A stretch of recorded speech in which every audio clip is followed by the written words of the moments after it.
Om Swastiastu.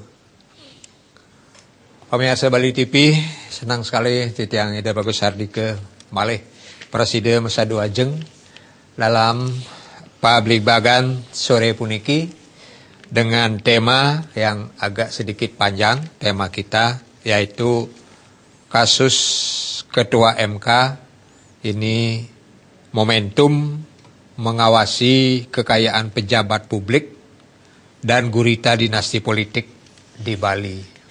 Ya, panjang memang temanya, tetapi memang itulah yang lagi sedang hangat sekarang. Di studio telah hadir beliau, narasumber kita adalah Dr. Sri I Gusti Ngurah Arya Wedakarna MOS 3. Beliau adalah Rektor Universitas Mahendra Data dan juga Presiden The Soekarno Center. Om Swastiastu, Pak Haji. Ya, senang sekali bisa Terima kasih. ketemu lagi. Ya. Yang kedua nanti juga narasumber kita ini seorang ibu tapi lagi ada sedikit kendala yaitu terjebak macet ya di jalan. Nanti mungkin di sesi kedua kita akan bisa tampilkan. Kemudian diskusi atau pelibagan sore puniki ya mungkin akan kita membahas, jadi akan mengkaji katakanlah demikian bagaimana kaum intelektual, utamanya kaum akademisi di Bali, memandang kasus-kasus korupsi. Contohnya ya seperti kasus korupsi Ketua Mahkamah Konstitusi ini sebagai momentum untuk memberantas korupsi juga di Bali. Nah kemudian sekaligus ya ini momentum ini sebagai pendidikan hukum bagi masyarakat untuk mengawasi kekayaan pejabat publik ya di Bali. Kemudian diskusi ini juga akan membahas tentang masa depan dinasti politik di Bali dari sudut pandang ajaran Soekarnoisme. Mengingat di Bali ya kan juga cukup banyak pemimpin-pemimpin yang katakan lahirnya ya karbitan demikian. Jadi bukan dari proses kaderisasi yang mumpuni namun lahir dari pendekatan atau kedekatan kekuasaan.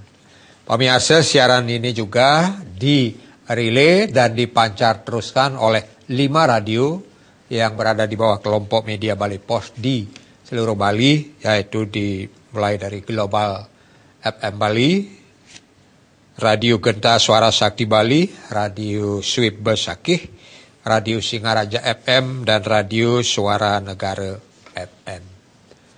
Pada saatnya nanti, pada sesi kedua dan ketiga, begitu, silakan pemirsa ingin bergabung dengan narasumber yang ada di studio, memberikan apresiasi, ya kritik, ya saran, usul dan sebagainya tentang tema yang akan kita bahas pada sore hari ini. Namun sebelumnya ikuti dulu yang satu ini.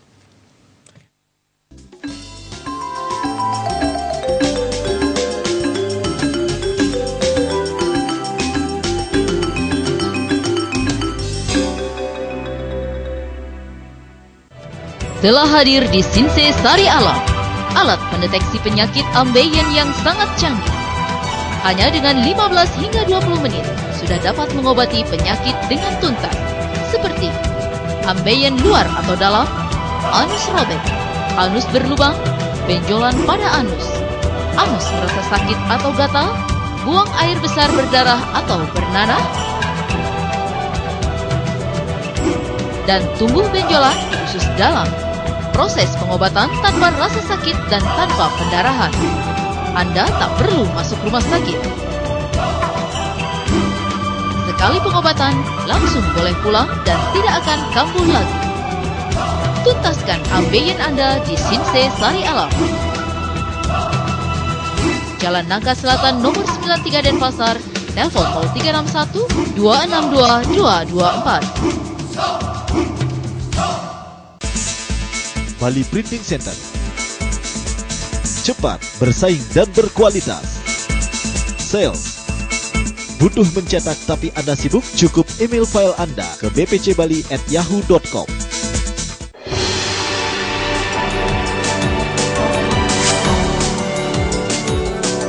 Halo, selamat datang di Inovator, program DW Indonesia yang mengangkat perkembangan dunia sains, teknologi, lingkungan, dan gaya hidup.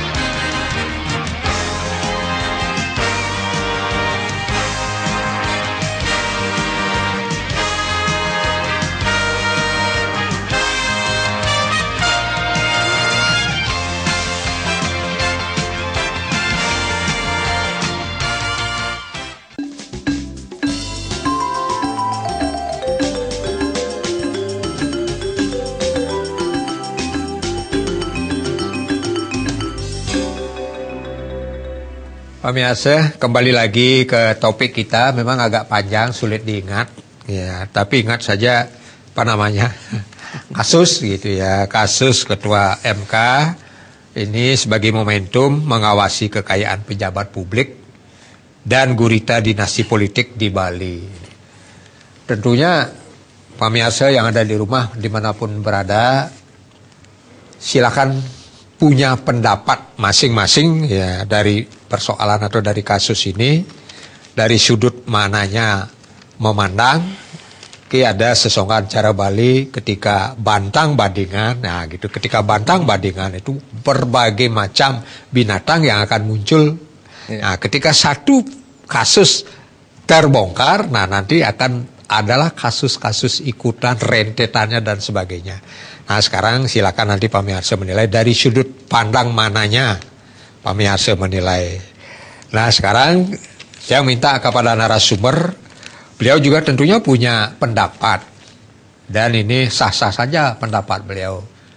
Bagaimana pendapat, Pak Ngurah, bagaimana pendapat Bapak Ngurah tentang kasus korupsi, ya katakanlah dan pencucian uang dengan tersangka Ketua MK dan juga ini menyeret keluarga Gubernur Banten yang menjadi sorotan. Silakan Pak Ngurah. Saya rasa ini kalau tiang percaya tuh Haji ya, kita sebagai orang Hindu ya, bahwa ini adalah karma wasana. Jadi saya banyak berbicara dengan mantan Ketua MK yang dulu Prof Mahfud ya. Pernah datang ke Soekarno Center, pernah datang berdiskusi lah ke Bali bersama-sama kami. 2 kali beliau hadir. Dan saya menyayangkan sekali bahwa kepemimpinan MK pasca Prof Mahfud ini akhirnya menjadi suatu titik kehancuran dari sebuah lembaga konstitusi yang seharusnya bisa menjaga ya. Karena sebelum kasus ini terjadi, kita berharap sekali dengan MK, dengan KPK. Karena hanya 2 institusi hukum ini yang bisa kita harapkan untuk menegakkan keadilan. Nah, jadi kita waktu itu masih belum bisa berharap banyak terhadap institusi seperti kejaksaan maupun institusi hukum seperti kepolisian. Tetapi dengan adanya sebuah kejadian seperti ini ya, buat saya pertama sebagai seorang Hindu percaya bahwa ini adalah pambukaning gapuro. Nah, itu bahasa Majapahitnya ya. Membuka gapura. Pertama kita prihatin karena MK itu 9 pilar yang memang dilambangkan dengan sebuah soko guru itu akhirnya runtuh karena ulah oknum. Salah seorang hakimnya, yaitu Ketua MK sendiri. Yang kedua adalah pambukaning gapuro dari kasus-kasus yang memang disengketakan di MK, pilkada apapun itu. Dan kemudian yang paling penting adalah ini merupakan petunjuk Tuhan bahwa sebelum kita menuju ke tahun politik pemilu 2014, jadi kita sudah dibantu oleh satu situasi semesta begitu ya, bagaimana hanya orang-orang baik, hanya orang-orang yang bersih saja yang saya yakin pada 2014 kepemimpinan Indonesia ini akan dipimpin oleh orang-orang hebat. Nah, jadi kita tidak membayangkan kalau seandainya pada saat pemilu 2014 itu banyak kasus-kasus yang masih dipimpin oleh oknum-oknum hakim konstitusi yang seperti ini. Nah, jadi ini merupakan momentum. Dari pandangan kami dari akademisi dan juga dari Soekarno Center, ya satu-satunya jalan seharusnya untuk mengembalikan kedikjayaan dan kewibawaan MK ya adalah seharusnya kemarin mungkin Presiden menyarankan untuk mengundurkan diri seluruh hakim ya. Jadi 9 hakim konstitusi itu ya mengundurkan diri dengan hormat dan diseleksi dari awal sehingga kepercayaan publik akan pulih kembali. Apakah nanti urusannya terpilih atau tidak dan lain sebagainya itu kan urusan nanti. Tetapi ada sebuah kultur yang ini yang dinamakan oleh Presiden Soekarno karakter building. Kalau you bersalah sudah mundur sebagai pejabat publik. Nah, jadi kultur ini kan dilaksanakan di negara-negara yang pemahaman karakter buildingnya tinggi seperti Jepang seperti di Barat ya. Nah, dan juga yang menarik adalah dari kasus MK ini membuka dan pambukaning Gapuro juga dari mulainya ada jalan masuk kepada masyarakat sipil itu untuk mempertanyakan hubungan dinasti politik dan kekayaan-kekayaan dari pejabat publik. Nah, dengan kasus ini merupakan sebuah warning hati-hati kepada para gubernur mungkin di seluruh Indonesia, kepada pemimpin tingkat 2, bupati wali kota di seluruh Indonesia, bahwa ini akan menjadi satu contoh teladan bagaimana koalisi rakyat bersih atau koalisi rakyat anti korupsi ini untuk lebih terbuka mengawasi yang namanya kekayaan pejabat publik. Indonesia tidak melarang orang menjadi kaya. Tetapi sesungguhnya bahwa ada di sini namanya asas kepatutan. Dan juga secara aturan tidak ada larangan dibentuknya suatu dinasti politik. Ya, seperti yang terjadi yang sering kita bahas dan sering kita lihat, baca dan dengar misalkan tentang bagaimana dinasti politik ini terjadi misalkan di Banten. Tidak salah, tidak ada yang salah jika ada saudara, anak, istri, ayah, ibu itu yang menjadi pejabat. Karena apalagi tidak ada secara ansih di dalam undang-undang juga tidak ada. Tidak ada hambatan. Tetapi satu hal yang dilupakan oleh manusia-manusia Indonesia yang haus kekuasaan, dia itu adalah ingin mempertahankan status quo-nya untuk mempertahankan kekuasaan sehingga mungkin dia akan nyaman sesaat untuk tidak dapat mungkin terlibat dalam kasus hukum. Kebanyakan dari analisa kami ya dari pandangan Soekarno Center mengatakan bahwa banyaknya itu jaring-jaring itu yang dibangun anak, istri, mungkin pejabat-pejabat itu adalah keluarganya adalah untuk mengamankan agar dia mungkin hanya sementara saja untuk bisa aman.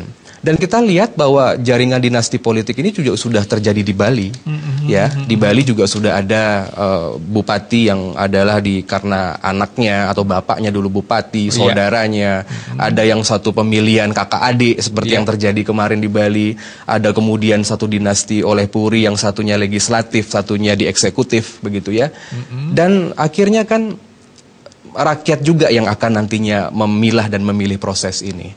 Dan juga yang paling penting disadari bahwa harus munculnya kepemimpinan lahir dari kawah candra di muka politik. Tidak karbitan, mentang-mentang anak pejabat atau mentang-mentang mantan anak pejabat tiba-tiba langsung saja bisa masuk. Termasuk pun para caleg-caleg yang ada sekarang ya. Saya perhatikan tidak jauh dari kroni-kroni yang ada. Nah, sekarang apakah rakyat Bali ingin memilih pemimpin model dinasti politik itu? Hanya rakyat Bali lah yang bisa memilih, yang bisa menyisihkan mereka atau juga bisa memberikan sanksi sosial kepada mereka untuk tidak menjadi sebuah model dinasti baru di Bali. Saya sangat tidak setuju jika ada satu dinasti politik di Bali. Harus diberikan kesempatan rakyat kita semua. Sebelum lupa, Pak Ngurah, tadi sedikit disitir bahwa sesungguhnya rakyat juga diharapkan untuk bisa mengkritisi atau katakanlah semacam menyelidiki tentang kekayaan-kekayaan pejabat publik, kan demikian. Padahal kan di dalam aturannya kalau tidak salah dengan juga sudah ada setiap pejabat publik harus setiap tahun melaporkan kekayaannya kepada instansi yang ada formulirnya itu. Pandangan Pak Ngurah? Kalau saya lihat itu kan formulir itu yang memang dimana setiap pejabat publik atau calon-calon ya pejabat seperti caleg gitu loh ya, seperti calon-calon anggota nanti akan maju ke pemilu. Itu kan ada satu formulir yang menurut saya itu formulir hanya sepihak begitu ya. Karena suka-suka dari pemimpin yang menulis begitu. Karena menurut saya seharusnya formulir itu diisinya ada suatu cross check ya. Apakah cross check itu misalkan dengan pajak, cross check itu dengan kenyataan sesungguhnya. Dan di Bali ini ada satu keunikan bahwa Bali ini kan pulaunya kecil. Sehingga siapapun orang di Bali yang hidup di Bali, apalagi misalkan dari keluarga-keluarga tokoh gitu ya, itu orang itu akan sangat dekat dan mengetahui track recordnya. Kan kita sering dengar perbincangan di desa-desa ya, bagaimana misalkan seorang rakyat biasa tiba-tiba jadi pejabat, pejabat apapun itu, ya tiba-tiba jadi legislatif, tiba-tiba kekayaannya membludak begitu. Padahal kalau secara logika dari ada undang-undang transparansi keuangan ya, itu kan bisa diperiksa itu gajinya berapa, jumlahnya bansosnya berapa, tunjangan anak istri berapa. Kalau kita kalkulasikan itu sepertinya kok nggak mungkin ya, misalkan memiliki kekayaan dan perusahaan.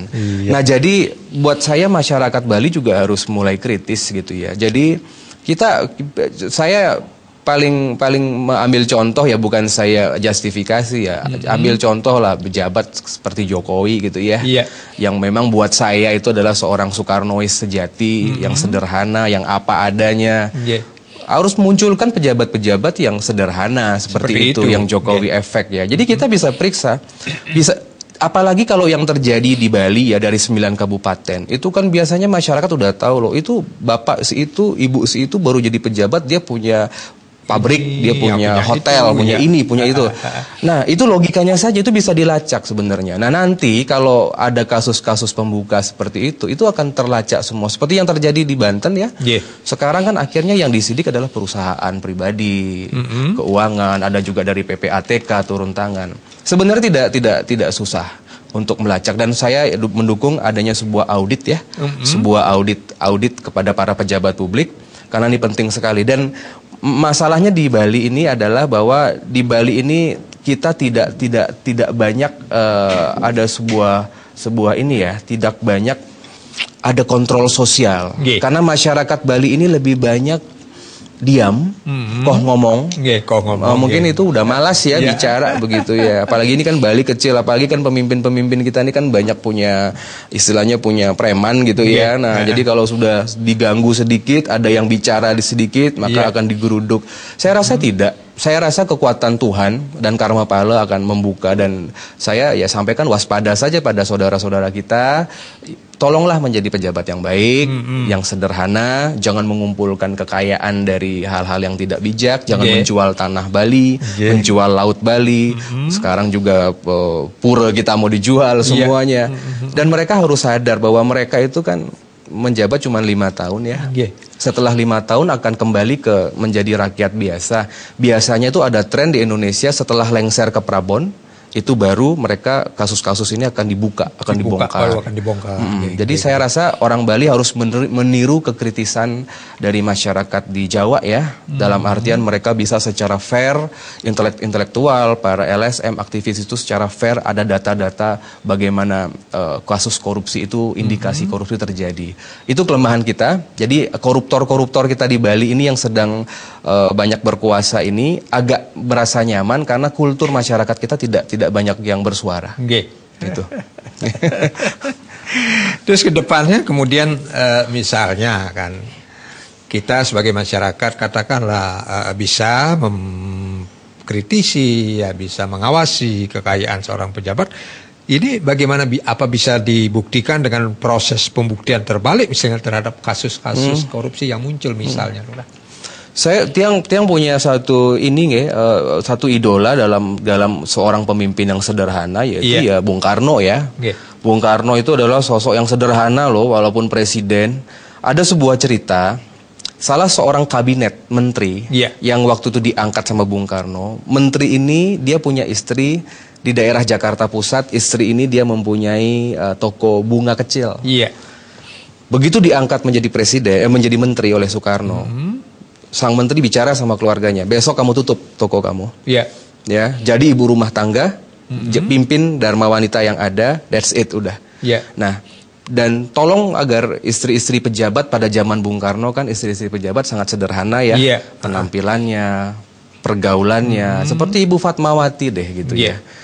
Dan Bung Karno ini kan sosok yang sangat jujur ya. Bahkan ketika lengser menjadi dikudeta oleh rezim Soeharto gitu ya, tidak membawa apapun. Bahkan Ibu Fatmawati pun itu rumah yang di Sriwijaya, di Jaksel itu juga cicil ngontrak.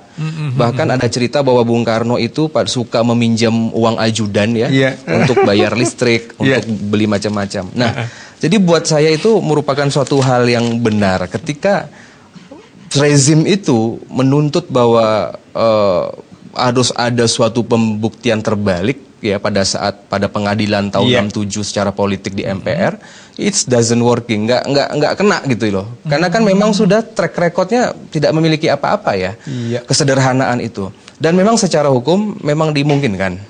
Ya, jadi saya setuju sekali bahwa korupsi di Indonesia ini harus lebih kepada memiskinkan koruptor dulu. Misalkan dengan penyitaan harta. Dan saya agak happy banyak sekarang dari jaksa-jaksa muda kita ya, dari KPK. Jadi saya berharap ini pada anak-anak muda yang nanti berjuang di bidang hukum, mereka sudah memakai pasal pencucian uang. Jadi kan penjaranya bisa 15 tahun tuh minimal, jangan cuma setahun 2 tahun kan begitu ya. Yang sangat menarik tadi adalah pemiskinan bagi koruptor. Pemiskinan koruptor. Pemirsa, ini kita melaksanakan Demen aja bos ya. Kita kembali ke topik nanti kasus Ketua MK momentum mengawasi kekayaan pejabat publik dan gurita dinasti politik di Bali. Sarangin Demen, saya Galintang puniki.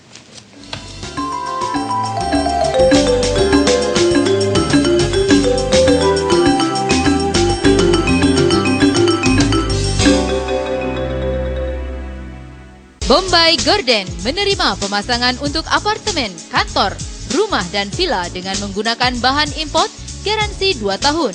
Hubungi kami di Jalan Raya Puputan nomor 8 Kompleks Ruko Niti Mandala Renon Denpasar, telepon 245 184.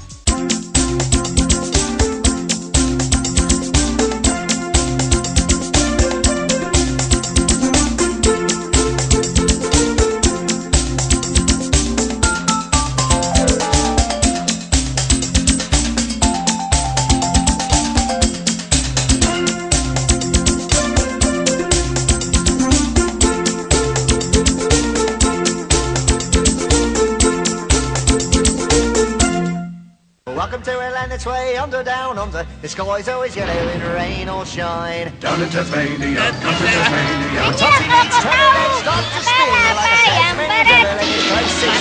Down in Tasmania, down to Tasmania. Montserrat, that's no problem. He's all fine with the doll.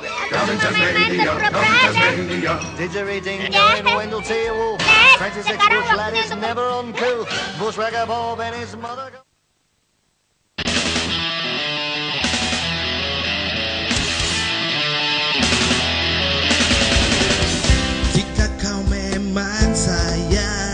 Dengan tampilannya yang unik dan lagu-lagunya yang menggelitik, Kaching Band hadir di Kuta Bali Music Selasa 15 Oktober 2013 pukul 17 WITA.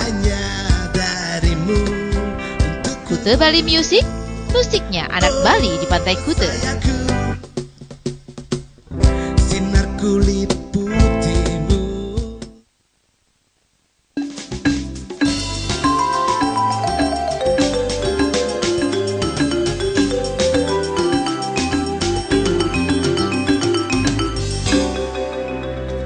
Amiase kita kembali ke topik ya. Jadi karena topik kita panjang, sering akan tiang ungkap kasus Ketua MK momentum mengawasi kekayaan pejabat publik dan gurita dinasti politik di Bali. Narasumber kita yang kedua sudah hadir. Beliau adalah Gusti Ayu Kade Komalasari, SHMA. Beliau Ketua Pusat Kajian Anti Korupsi Pukat Unmar. Om Swastiastu, Bayu. Om Swastiastu. Oke. Tadi sudah yang jelaskan beliau lagi macet. Ampun mun Pak Nengah niki. Yang ke Bu Ayu deh mun nanti setelah niki silakan Pak Nengah. Bu Ayu ya, bagaimana Ibu selaku Ketua Pukat melihat tentang hancurnya salah satu pilar hukum di Indonesia dengan kasus MK ini? Silakan Bu Ayu. Terima kasih. Memang kalau kita melihat kasus MK ini memang merupakan suatu tragedi yang boleh dikatakan sangat besar. Oleh karena karakter korupsi itu sepertinya sudah merajalela. Kalau kita ibaratkan di Indonesia ada pemerintahan tes politika, ada legislatif, eksekutif, dan yudikatif. Ya, jadi legislatif sudah korupsi. Kita lihat contohnya DPR provinsi, kabupaten, kota itu ada sudah juga korupsi. Kemudian kalau eksekutif kita menteri-menteri sudah banyak yang terlibat juga. Ya, ada juga. Nah, sekarang sudah di yudikatif. Ketua MK ini yang kita hormati itu melakukan suatu perbuatan yang tidak kita duga sebelumnya. Kalau beliau boleh dikatakan ibaratnya seperti tangan Tuhan kepada mereka lah mencari keputusan terakhir. Tetapi ternyata mereka melakukan hal seperti itu. Kalau ketuanya saja melakukan seperti itu, bagaimana dengan hakim-hakim kecil? Di bawahnya itu pasti karena teladannya begitu, di bawahnya secara otomatis saya kira pasti akan mengikuti seperti itu gitu ya. Kalau di zaman dulu disebut Bhagawanto Radkerto, ini manusia setengah dewa sebetulnya. Setengah dewa, setengah setan. Ini setannya yang lebih menguasai sepertinya nih. Setannya lebih tergoda dengan uang yang begitu banyak. Beda tipis beda tipis. Betul. Jadi ketika setengah dewa, setengah setan sedikit dirasuki oleh setannya yang lebih banyak menguasai. Betul. Nah, kemudian andai kata, andai kata hal ini merasuk sampai ke daerah kita di Bali, pandangan Bu Ayu seperti apa, Pak? Kalau di Bali itu memang sepertinya sekarang kan sudah juga seperti itu ya. Kita mungkin tidak bisa menyalahkan dengan sistem ya. Boleh dikatakan sekarang seperti pemilu kalda istilahnya sekarang kan dulu kan pemilihan kepala desa dari bawah mungkin ya. Itu dengan sekarang dipilih langsung sepertinya memungkinkan untuk adanya money politik. Gitu. Maka kemarin banyak ada masukan sebaiknya kalau pemilihan ini dikembalikan kepada DPR mungkin itu untuk mengurangi adanya unsur money politik itu, korupsi itu masuk begitu. Bro Bayu ini ada teman kita Pak Nengah dari Bangli. Om Swastiastu, Pak Nengah. Om Swastiastu. Silakan Pak Nengah. Om Swastiastu. Sampun Pak Nengah Dari sang. Ring bapak-bapak karena sumber dan ibu-ibu. Sanesuk semayang siang. Om Swastiastu. Om Swastiastu. Apa niki tiang dari Pak Nengah yang Bangli. Yang merasa anggap niki ring bebawasan iratu. Sane wenten ring Bali TV. Anggap miragian niki. Kemanten tiang sebagai masyarakat Bali umumnya khususnya ring Bangli pun niki. Wenten istilahnya kalau bapak-bapak mungkin sampun cukup dari segi ekonomi ya bisa lah. Tapi sane bawasang punike petikisan. Kemanten tidak pernah melihat yang benar, tidak pernah melihat menyentuh masyarakat sane wenten ring Bangli. Terutamanya niki ring desa-desa ring banyak-banyak lah. Yang sebenarnya masyarakat Bali secara umum katanya sudah sejahtera, kan? Kemanten kenyataannya ring Bangli niki wenten suatu desa utawi masyarakat. Nah secara umum niki yang api namanya desa yang api. Yang api Kecamatan Api, Pak. Mungkin nanti disampaikan. Tepatnya ring Banyar, Tingas, Kubu Suwis dan Sidoparne. Age. Niki sampai saat ini tidak pernah merasakan air bersih. Yang notabene masyarakat sekarang adalah masyarakat yang sudah sejahtera dikatakan begitu. Kemanten Puniki sampai saat ini tidak tersentuh yang namanya air. Sampai saat ini semua masyarakat sampai membeli air dengan truk. Apakah itu namanya masyarakat Bali sejahtera? Tapi di satu sisi di pihak mungkin dari bapak yang ada di sini mungkin bisa, terutama Pak Murah yang mungkin saya salut mendengar atau sering membaca di Bali Post. Memang suaranya luar biasa. Lantang Tapi mudah-mudahan dengan saya nggak bicara Bu Semua Pak Nengah sudah bisa ditangkap makna atau dari maksud dari Pak Nengah di masyarakat belum menikmati air bersih, yang dinikmati adalah bersih air.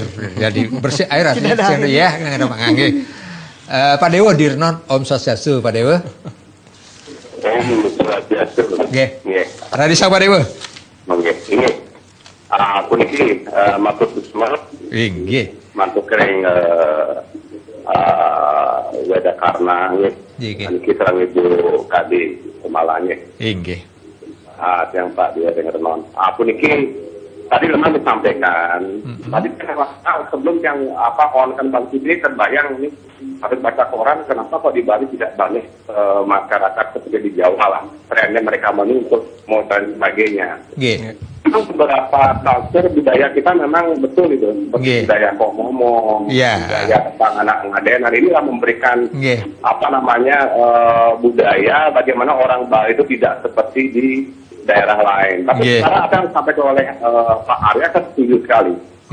Seharusnya kita orang muda Bali sudah memulai mengkritisi dari berbagai ini, contohnya di benua ya sudah ada kelompok yang memang menentang. Nah seharusnya makin banyak ada satu wadah yang bisa katakanlah dimulai dibentuk sehingga kita menjadi masyarakat yang kritis. Karena saya sebenarnya ingin ada seperti itu, tapi juga kadang-kadang berpikir kemana kita mencari saluran hal-hal ini. Kadang-kadang kita dijauh oleh masyarakat, itu yang mungkin yang ingin saya sampaikan. Nah pertanyaan saya kepada Ibu Sri Komala ya.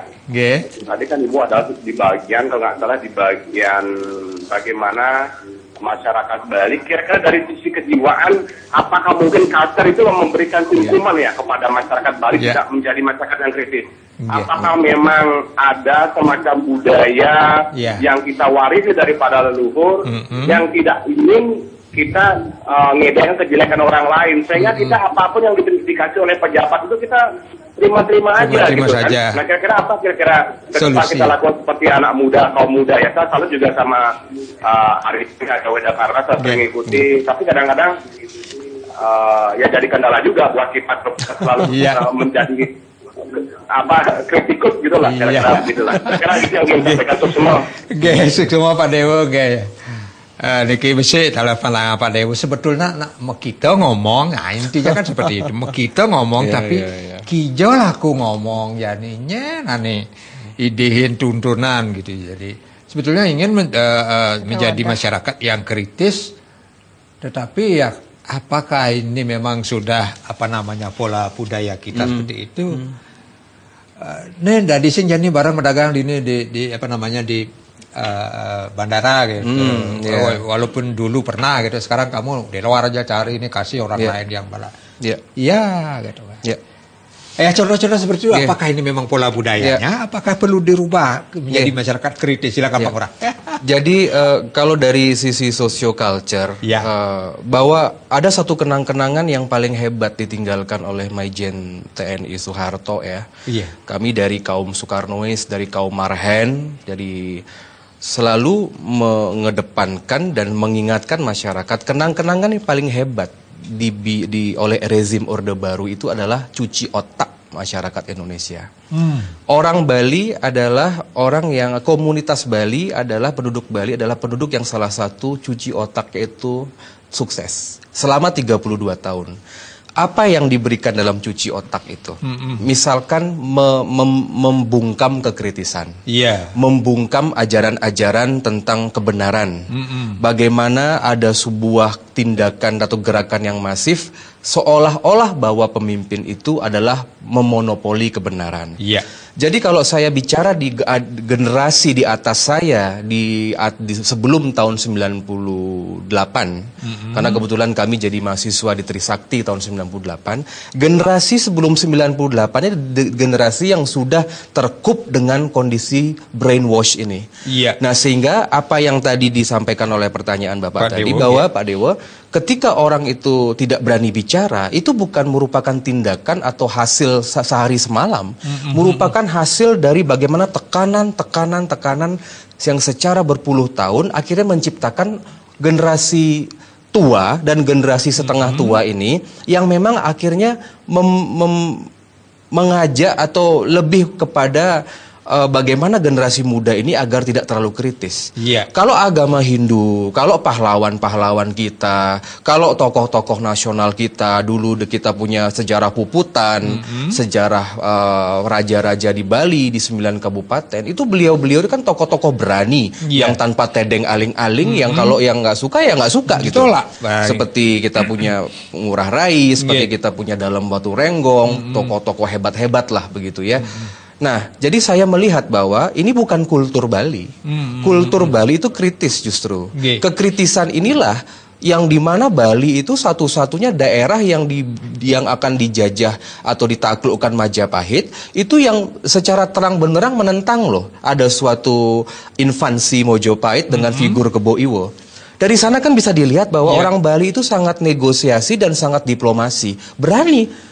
Dengan Gajah Mada pun berani, secara damai saja lah kan begitu. Nah, jadi ini menurut saya kultur pasca lengsernya Soekarno, pasca desoekarnoisasi dari tahun 67 sampai 98. Inilah orang-orang yang lahir di antara ini yang masih hidup sekarang ada satu gerbong yang memang ya sudahlah nggak usah bicara.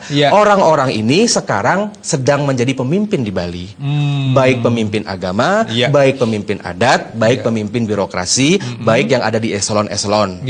Kalau mau potong generasi, kita hanya bisa berharap pada generasi pasca 98. Ya, generasi-generasi yang kritis-kritis, yang hebat-hebat. Nah, jadi ini akan ada waktunya. Tetapi Tutwuri Handayani ya, kita harus mendorong ini, harus mendorong lebih hebat. Kemudian ada suatu ajaran budaya dan agama Hindu yang disalahgunakan atau disalahartikan. Yang saya kaji itu bahwa ada kesalahan dari prinsip pengertian guru wisesa. Guru wisesa itu selama ini generasi muda belajar dari SD sampai kuliah. Guru wisesa itu diajarkan oleh dosennya, oleh guru agama Hindu adalah hormat kepada pemerintah. Itu sebenarnya salah. Bukan hormat pada pemerintah. Kalau pemerintahnya bagus, pemerintahnya oke, dukung, hormati. Tetapi kalau pemerintahnya konyol dan balelo seperti dulu kekorupsian Orde Baru, bagaimana kita menjatuhkan Orba 98. Kemudian kalau seperti misalkan ada pejabat-pejabat kita, bupati-bupati misalkan di Indonesia, gubernur, wali kota yang memang tidak baik, sesungguhnya dalam agama Hindu sudah mengajarkan turunkan pemerintahan itu. Karena Indonesia pernah menurunkan Soeharto, Indonesia secara sistem politik pernah menurunkan Habibie dengan penolakan pertanggungjawaban, juga menurunkan Gus Dur, pengalaman impeachment dengan Bulog Gate. Jadi jangan trauma. Kalau misalkan ada gerakan masyarakat yang ingin misalkan menurunkan menteri, gubernur, bupati, wali kota, itu sah-sah saja. Dan saya memang menghimbau kepada ahli-ahli agama Hindu untuk merubah pengertian guru wisesa itu adalah loyal kepada tanah, air, dan bangsa. Jadi yang diloyalkan adalah nation dan state-nya, bukan govern-nya, bukan oknum-oknum manusianya. Seperti misalkan kalau kita lihat, kita melihat misalkan ada sebuah pilkada. Pilkada ini misalkan dari oknum-oknum yang menang-menang ini di seluruh Indonesia mungkin menangnya cuma 30%. Menangnya cuma 40%. Secara etika politik, boleh dong kalau masyarakat mengatakan misalkan seorang kandidat dia menang 30%, dia akan dilantik. Karena sudah paling menang. Besar. Tetapi harus diingat secara kepatutan politik, 70% atau sebagian besar dari masyarakat itu tidak mendukung calon itu. Karena hanya 30%. Hanya 30%. Nah, inilah pendidikan politik ini yang menurut saya haruslah diketok tularkan pada generasi muda. Jadi jangan takut ya seperti itu. Nanti setelah yang satu ini ke Bu Ayu, tadi pertanyaan Bapak dengan dari Bangli, ya sebagian ya masyarakat Bali sudah ada yang membilang sejahtera. Siapa yang sejahtera? Pejabatkah atau rakyatnya? Silakan nanti Ibu Ayu setelah yang satu ini.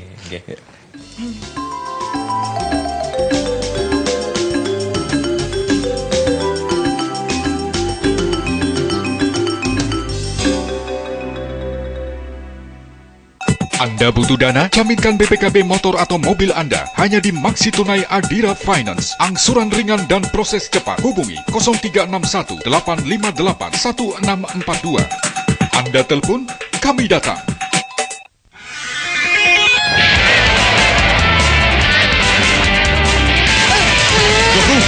Apa dia masih hidup?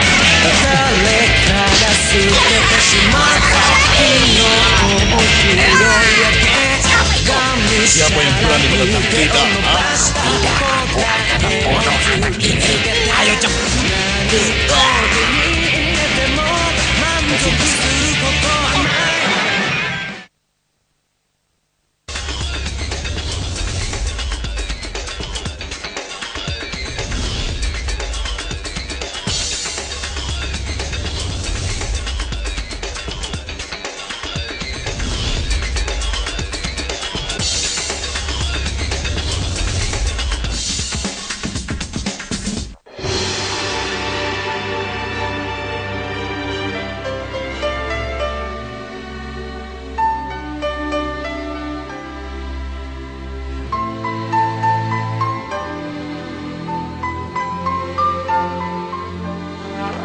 Mari ulurkan tangan kita.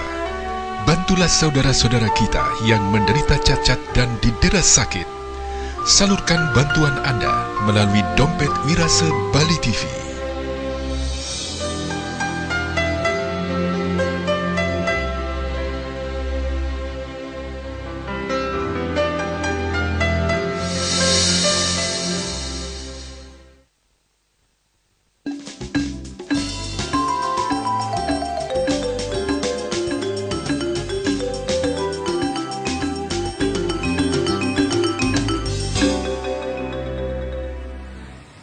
Biasa lanturan kita pabrik pangan ini ke Bu Ayu, pertanyaan punengan dari Bangli. Wow, Bu Ayu.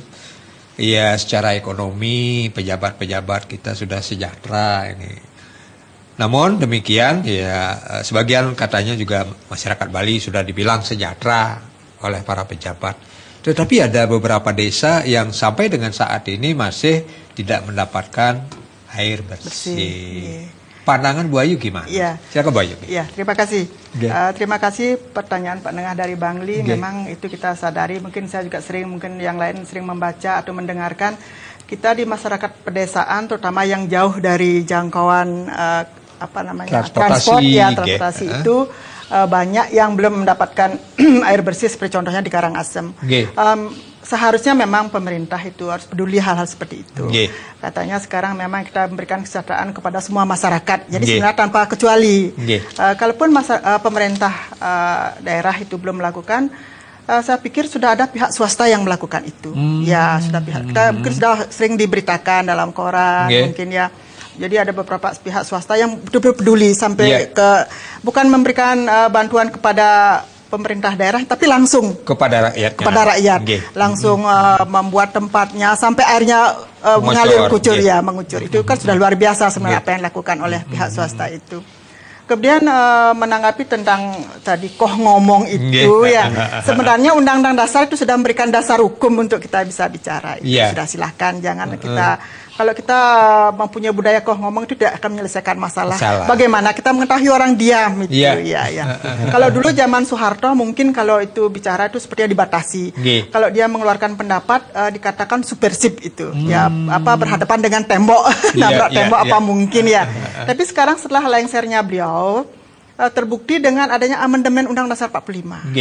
Amandemen Dasar 45 itu kan sekarang sudah ada perombakan. Jadi memungkinkan untuk kita memberikan pendapat, memberikan hal-hal yang baik untuk bangsa Indonesia. Saya pikir itu. Terima kasih Bayu. Silakan pemirsa yang lain yang ingin bergabung dengan kita di studio dari dua narasumber yang ada di studio. Topik kita masih seputar kasus Ketua MK. Ya, ini adalah sebagai momentum katakanlah untuk mengawasi kekayaan pejabat publik yang ada di Bali, kemudian juga tentang gurita dinasti politik di Bali. Ada Pak Ketut, Om Swastiastu, Pak Ketut. Swastiastu, Pak Narasumber, Pak Wedatar. Swastiastu. Silakan Pak Ketut. Dan Ibu. Swastiastu. Saya ingin nimbrung di sini. Membicarakan masalah ya. Kalau dibilang bangsa ya bangsa, dibilang daerah ya daerah Bali. Saya orang Bali asli. Seperti apa dikatakan tadi oleh Cihatunga, sekarang memang banyak pejabat dan pemimpin kita karbitan. Karbitan. Iya. Entah apa yang menyebabkan kok yang karbit itu bisa diterima di masyarakat. Justru yang memang rantau orangnya, efektivitas realitasnya bagus di masyarakat, tak terdampar jauh. Nah ini, bukannya orang Bali bodoh. Enggak, gitu. Orang Bali itu benar-benar banyak, Pak. Tapi kok ngomong, apa yang menyebabkan kok ngomong? Karena tindak lanjut dari apa yang diomongkan itu dari bawah untuk aspirasi ke atas, ujung-ujungnya mubasir hilang, entah dimakan angin, gelombang, entah apa. Atau mungkin yang memang harus menangani hal itu, buta tuli, keduluan tertutup mulutnya atau matanya dengan apa, tidak tahu lah. Nah saya mohon kepada Pak Veda Karno, saya sangat salut sekali pada kiprah Bapak yang muda yang memang harus berjaya sekarang Pak, begitu maju terus saya dukung. Sukses. Bagaimana caranya ke depannya gitu, memberikan solusi kepada masyarakat agar masyarakat betul-betul memilih wakil dan calon pemimpinnya yang betul-betul memang pantas memimpin Bali, pantas mewakili masyarakat untuk berbicara di forum internasional atau dimanapun. Karena Bali ini terus terang aja, kalau saya masyarakat kecil menilai Pak, saya nang kulo-kulo kok Pak. Iya. Seperti bahasa orang Murah Rai. Memang dikasih kesempatan apa itu adalah untuk membangun ini, ujung-ujungnya kemana? Berapa sih hasilnya untuk Bali? Masyarakat Bali apa yang dinikmati? Paling dia sebagai apa, kebo Pak Bali Omak. Seperti kebo Bali Omak. Sukses semua Pak Ketut, ini juga ikut terenyuh terhadap nasib ke teman-teman kita yang di Ngurah Rai. Di belakang Pak Ketut, wonten Pak Sudar sana ring renon Om Swastiastu. Om Swastiastu. Silakan Pak Sudar. Sudar mana? Maksud semua lebih legal lah. Pertama, yang tetap selamat kepada anak muda ini, tokoh yang muda yang saya mengikuti Pak Arya Veda Karno, Ibu Gusti Kalau kita lihat Undang-Undang 32/2004 itu kan memberikan keleluasaan pada Kabupaten Hawaii.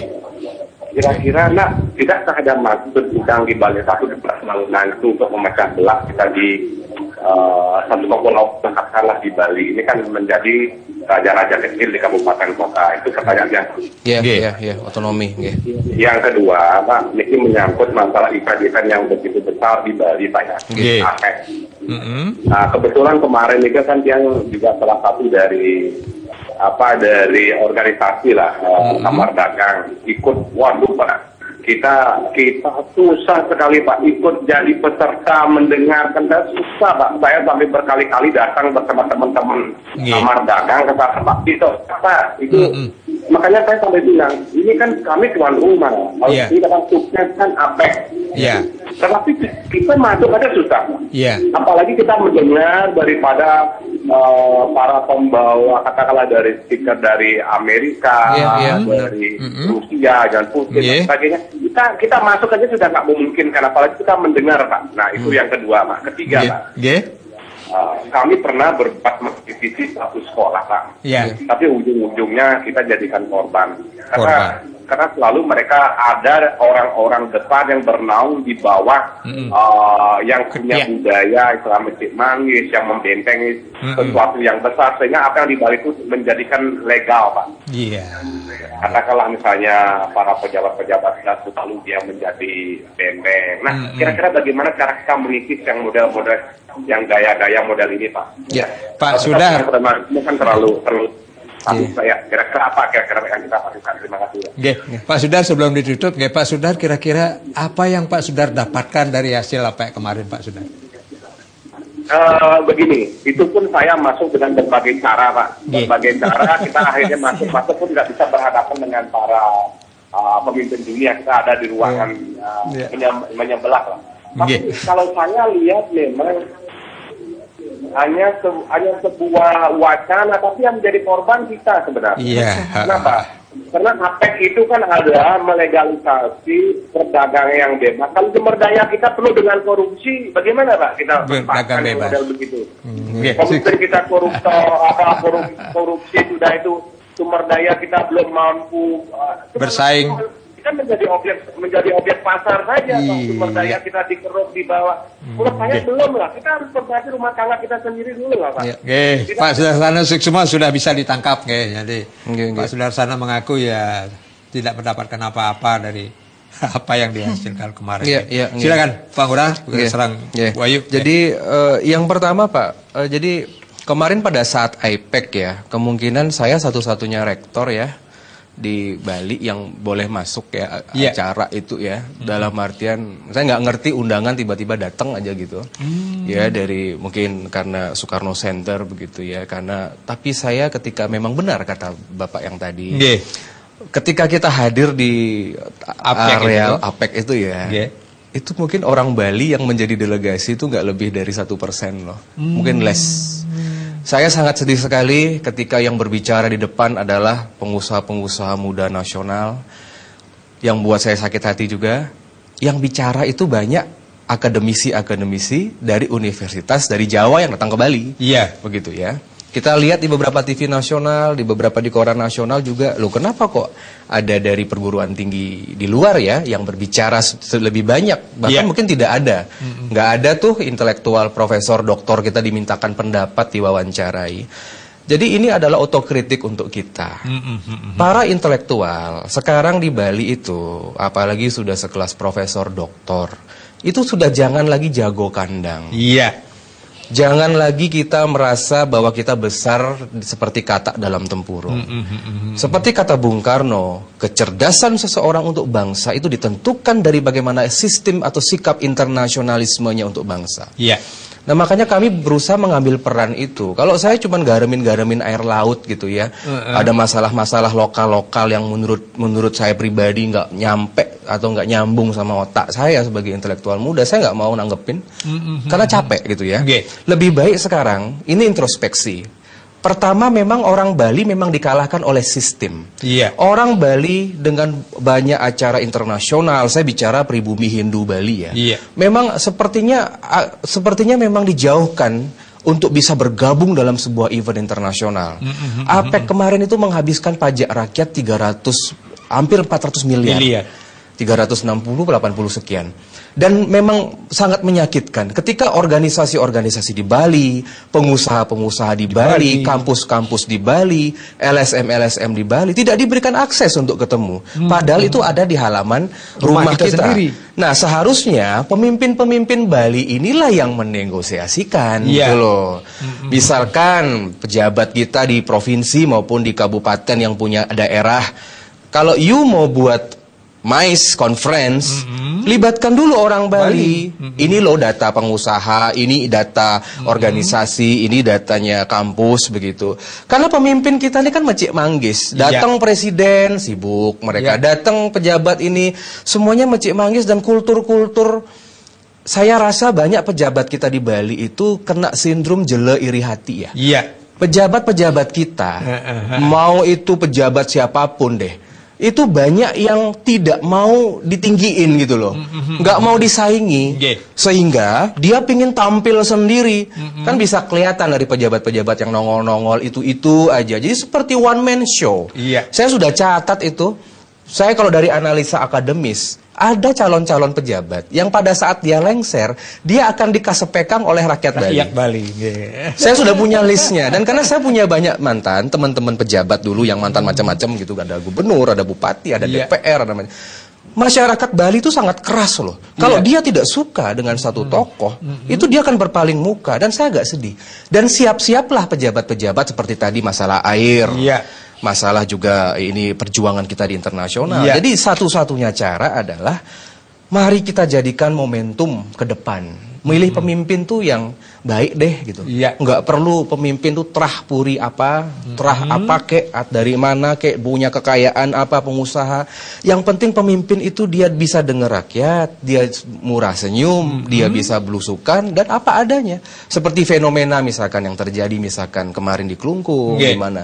Rakyat itu melakukan. Saya agak menarik ketika kasus Kelungkung itu terjadi. Kenapa warga Nusa Penida itu sangat mendorong?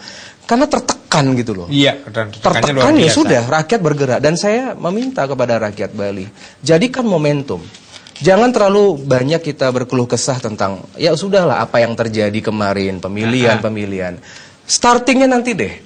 Kalau Anda tidak suka, saya kemarin ditanya, Pak Arya gimana sih caranya kita misalkan, kalau lewat DPR kan susah, apalagi sudah nggak ada oposisi. Saya juga kecewa gitu ya, kemarin PDI Perjuangan nggak jadi oposisi, padahal Ibu Mega aja tuh oposisi loh. Dampak dari oposisinya seorang Megawati Soekarno Putri itu adalah sekarang PDI Perjuangan menjadi partai yang secara nasional paling favorit. Jokowinya bisa jadi efek. Tapi di Bali nggak mau kan begitu. Ya sudah, kita akan melihat nanti mungkin dampaknya. Tetapi caranya begini, saya sampaikan kepada banyak teman-teman. Kalau karena anak Bali ingin bahwa bagaimana kasus korupsi di Bali ini dibongkar, caranya satu, jadikan Jokowi presiden. Kenapa? Kalau Jokowi jadi presiden, ya saya dari Soekarno Center mendukung. Kalau Jokowi jadi presiden, apa dampaknya? Yang milih ketua MA itu Jokowi. Yang akan memilih kepala kepolisian presiden, yang memilih pejabat-pejabat nanti, yang oposisi ini nggak usah kecewa dulu. Kita siapkan strategi. Pada saat beliau 2014 kurang setahun lagi jadi presiden, barulah semua titipan kasus korupsi itu dibongkar semua. Tahun 2015 Astungkara kita sudah punya tersangka. Dan kesepekan di banyak. Dan dikesepekan. Bayu sebagai komitmen terakhir silakan Bayu. Iya. Memang sebenarnya apa yang disampaikan oleh Pak Rektor di sini ya, tadi ada disampaikan kenapa katanya kita di Bali itu tidak ada pemimpin-pemimpin yang bisa diharapkan ya. Memang sebenarnya ketika ada pemilihan itu sebenarnya harus diseleksi dulu. Nah diseleksi ini pemimpin yang dipilih adalah pemimpin yang memberikan teladan.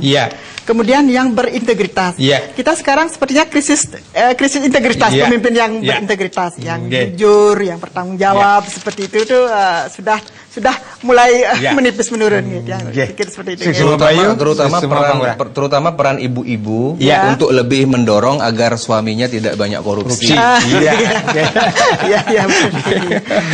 Inge pamirsa rawuh iki didangiring dua ninggala nggih mugi-mugi wonten pikenonyane. Jadi yang pamit untuk mencalang parama santi. Giring, Ibu. Sarang Pak Kurang. Om Santi. Om.